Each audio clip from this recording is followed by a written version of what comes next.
Hello friends, welcome to Banu's kitchen recipes. இன்றைக்கி நம்ம இஃப்தார் special drinks 4 வகையான சர்பத் செய்கிறத பார்க்க போகிறோம். நோம்பு திறக்கிற டைமில் இஃப்தார் ஸ்பெஷல் சர்பத்தை ட்ரை பண்ண மிஸ் பண்ணிடாதீங்க. வாங்க ரெசிபி செய்ய ஆரம்பிக்கலாம். சாஸ் பேனில் 1/2 லிட்டர் ஃப்ரெஷ் மில்க் ஆட் பண்ணிக்கோங்க.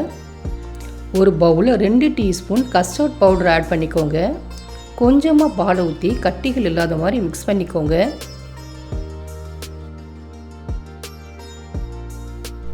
பால் பொங்கின பிறகு நம்ம மிக்ஸ் பண்ணி வச்சுருந்த கஸ்டர்டு மிக்ஸ் ஆட் பண்ணிக்கோங்க.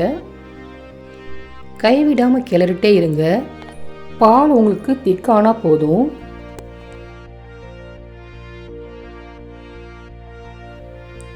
இப்போ 50 கிராம் சர்க்கரை ஆட் பண்ணிக்கோங்க. 1 நிமிஷம் கஸ்டர்டு மில்கை கொதிக்க விடுங்க. கொதித்த பிறகு ஸ்டவ் ஆஃப் பண்ணிடுங்க.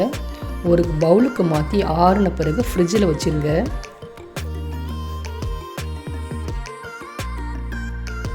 ஃப்ரிட்ஜிலேருந்து கஸ்டர்ட் மில்க் எடுத்து வெளியே வச்சுருங்க.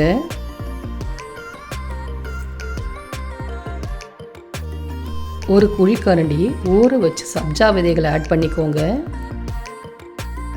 ஒரு குழிக்கரண்டி துருவிய ஆப்பிள் ஆட் பண்ணிக்கோங்க. மிக்ஸ் பண்ணிக்கோங்க. கிளாஸில் சர்வ் பண்ணலாம். வாங்க சர்பத்தை கிளாஸில் சர்வ் பண்ண பிறகு மறுபடியும் 1 ஸ்பூன் சப்ஜா விதைகளை ஆட் பண்ணிக்கோங்க. கஸ்டர்ட் மில்க் ஷர்பத் ரெடி ஆயிடுச்சு. இஃப்தாருக்கு இந்த ஷர்பத் செய்ய மிஸ் பண்ணிடாதீங்க. வாங்க அடுத்த ஷர்பத் செய்கிறது பார்க்கலாம். பாதாம் பீசிங் பவுடர் 2 டீஸ்பூன் ஆட் பண்ணிக்கோங்க. இது தண்ணி ஊற்றி மிக்ஸ் பண்ணிக்கோங்க. 10 நிமிஷத்தில் இந்த பாதாம் பீசிங் நல்லா உங்களுக்கு ஊறிடும்.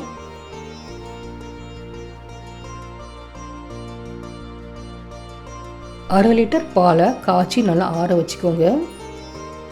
50 கிராம் சர்க்கரை ஆட் பண்ணிக்கோங்க.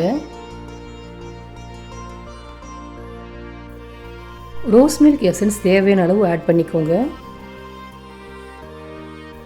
மிக்ஸ் பண்ணிக்கோங்க. இன்னும் கொஞ்சம் ரோஸ் எசன்ஸ் ஆட் பண்ணிக்கோங்க. மிக்ஸ் பண்ணிடுங்க. மிக்ஸ் பண்ண பிறகு ஃப்ரிட்ஜில் 1 மணி நேரம் வச்சுருங்க. பாதாம் பிசின் நல்லா ஊறிடுச்சு. சப்ஜா விதையும் கொஞ்சம் ஊற வச்சு எடுத்துக்கோங்க. கிளாஸில் 1 ஸ்பூன் பாதாம் பிசின் ஆட் பண்ணிக்கோங்க. ஃப்ரிட்ஜிலேருந்து எடுத்த ரோஸ் மில்க் ஆட் பண்ணிக்கோங்க. சப்ஜா விதை 1 ஸ்பூன் ஆட் பண்ணிக்கோங்க. மறுபடியும் ரோஸ் மில்க் ஆட் பண்ணிக்கோங்க.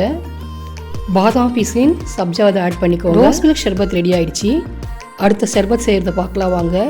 ஒரு கிளாஸில் 1 ஸ்பூன் பாதாம் பிசின் ஆட் பண்ணிக்கோங்க. சப்ஜா விதை 1 ஸ்பூன் ஆட் பண்ணிக்கோங்க. ரோஸ் எசன்ஸ் கொஞ்சம் ஆட் பண்ணிக்கோங்க.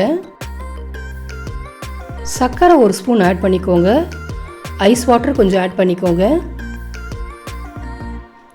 ஆட் பண்ணிவிட்டு ரோஸ் எசன்ஸில் செஞ்ச அகர் அகர் புட்டிங்கை கட் பண்ணி வச்சுருக்கிறேன், அதையும் ஆட் பண்ணிக்கோங்க.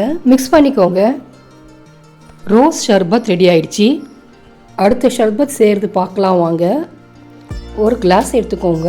கிளாஸில் பாதாம் பீசின் ஊறினது 1 டீஸ்பூன் ஆட் பண்ணிக்கோங்க. திக்கான தேங்காய் பால் சர்க்கரையில் மிக்ஸ் பண்ணது ஆட் பண்ணிக்கோங்க. ஊறின சப்ஜா விதைகள் 1 ஸ்பூன் ஆட் பண்ணிக்கோங்க. மறுபடியும் தேங்காய் பால் ஆட் பண்ணிக்கோங்க. திருவின பாதாம் பருப்பு இல்லைன்னா பொடி பொடியாக நறுக்கிய கொய்யாப்பழத்தை ஆட் பண்ணிக்கோங்க. 1 ஸ்பூன் ஊறின சப்ஜா விதைகளை ஆட் பண்ணிக்கோங்க. டேஸ்டான தேங்காய் பால் ஷர்பத் ரெடி ஆயிடுச்சு. இந்த இஃப்தருக்கு எல்லா ஷர்பத்தையும் ட்ரை பண்ணி பாருங்கள். ரொம்ப டேஸ்ட்டாக இருக்கும். இந்த ஷர்பத் ரெசிபி உங்களுக்கு பிடிச்சிருந்தால் லைக் பண்ணுங்கள், ஷேர் பண்ணுங்கள், கமெண்ட் பண்ணுங்கள். எங்கள் சேனலை சப்போர்ட் பண்ணி சப்ஸ்கிரைப் பண்ண மறந்துடாதீங்க. இது போல் அடுத்த ரெசிபியில் உங்களை அனைவரும் பார்க்கலாம் ஃப்ரெண்ட்ஸ். பாய்.